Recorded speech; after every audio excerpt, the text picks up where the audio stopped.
अदालत के जज साहब ने शरीयत का हवाला देते हुए और हज़रत मोहम्मद मुस्तफ़ा सल्लल्लाहु अलैहि वसल्लम का जिक्र करते हुए 3 लोगों को फांसी की सज़ा सुनाई। दरअसल ये मामला बरेली कोर्ट का है, जहां बरेली कोर्ट के जज रवि कुमार साहब ने मकसद अली, साबिर अली, मसीतन बानो को फांसी की सज़ा सुनाई।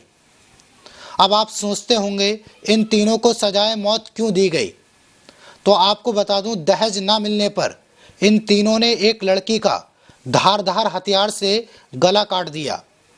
बरेली कोर्ट के न्यायाधीश रवि कुमार दिवाकर ने दहेज की वजह से बहू की निर्मम हत्या करने वाले शौहर मकसद अली और ससुर साबिर अली और सास मसीतन बानो को शरीयत के अनुसार फांसी की सज़ा सुनाई है। साथ ही सभी पर 1-1 लाख रुपए का जुर्माना भी लगाया। दहेज में बुलेट और सोने के जेवर नहीं मिलने पर फराह की गड़ासे से ससुराल वालों ने गर्दन काट दी। जज साहब ने इस मामले में सुनवाई करते हुए कहा, हज़रत मोहम्मद मुस्तफ़ा सल्लल्लाहु अलैहि वसल्लम के वाक़ये का जिक्र करते हुए कहा, मुस्लिम समाज में निकाह को एक पवित्र रिश्ता माना गया। हज़रत मोहम्मद मुस्तफ़ा सल्लल्लाहु अलैहि वसल्लम का कथन ये है कि निकाह करना मेरी सुन्नत है। जो लोग जीवन के इस ढंग को नहीं अपनाते हैं वे मेरे अनुयायी नहीं हैं। आगे जज साहब ने कहा, इस्लामिक परंपरा के अनुसार जो धार्मिक आज्ञाओं, नियमों और कर्मकांड का पालन नहीं करेगा उसे खुदा क़यामत के दिन दोज़ख में भेजेगा। इस्लामी मान्यता के अनुसार जो व्यक्ति अपनी पत्नी की हत्या करेगा वह जहन्नुम में अर्थात दोज़ख में भेजा जाएगा। इस मामले में भी शौहर और उसके माँ बाप ने मिलकर अपनी बहू का कत्ल किया है, जो कानून की दृष्टि से अपराध है, लेकिन शरीयत के हिसाब से एक ना माफ़ किए जाने वाला गुनाह है। इसलिए मैं बरेली कोर्ट का जज रवि कुमार तुम तीनों को सजाए मौत सुनाता हूँ। इस पूरे मामले पर बरेली कोर्ट के सीनियर वकील ने क्या कहा, पहले आप उन्हें सुनिए, फिर मैं आपको आगे बताऊंगा दहेज लेने पर जज साहब ने क्या कहा है।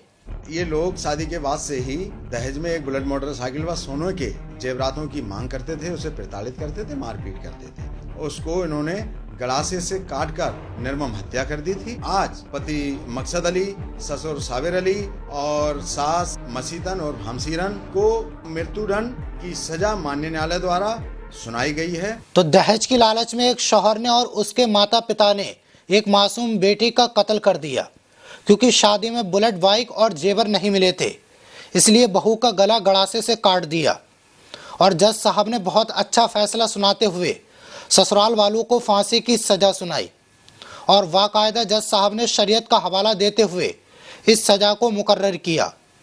कोर्ट ने अपने फैसले में यह भी कहा कि पति पत्नी का रिश्ता प्यार और मोहब्बत पर आधारित होता है। हज़रत आदम और बीबी हब्बा, लैला मजनू और शीरी फरात के प्यार मोहब्बत के किस्सों का उल्लेख किया जाना मैं आवश्यक समझता हूँ, जो ये बताते हैं प्रेम अर्थात मोहब्बत में किसी की भी जान नहीं ली जा सकती। अगर आप दहेज मांगते हो तो ये कानूनी अपराध है। जज साहब ने आगे कहा, जेब में रखा पेन अगर कोई मांग ले तो हम देने में हिचकिचाते हैं। ये बेटी वाले हैं, क्या जिगर रखते हैं जो कलेजे का टुकड़ा सौंप देते हैं, और बेशरम हैं वो लोग जो कीमती चीज़ लेकर भी दहेज के रूप में फिर से कीमत मांगते हैं। तो जज साहब ने साफ साफ कह दिया, अपनी पत्नी की हत्या इसलिए कर देना कि वो दहेज लेकर नहीं आई, तो एक माफ़ ना किए जाने वाला ये अपराध है। इसलिए मैंने शौहर मकसद अली, ससुर साबिर अली और सास मसीतन बानो को फांसी की सज़ा सुनाई है। तो बरेली कोर्ट के जज रवि कुमार दिवाकर साहब के शरीयत की तरफ फैसला सुनाने पर आपकी क्या राय है, हमें कमेंट बॉक्स में ज़रूर बताना। मिलूँगा आप सभी से अगले वीडियो में, तब तक के लिए शुक्रिया।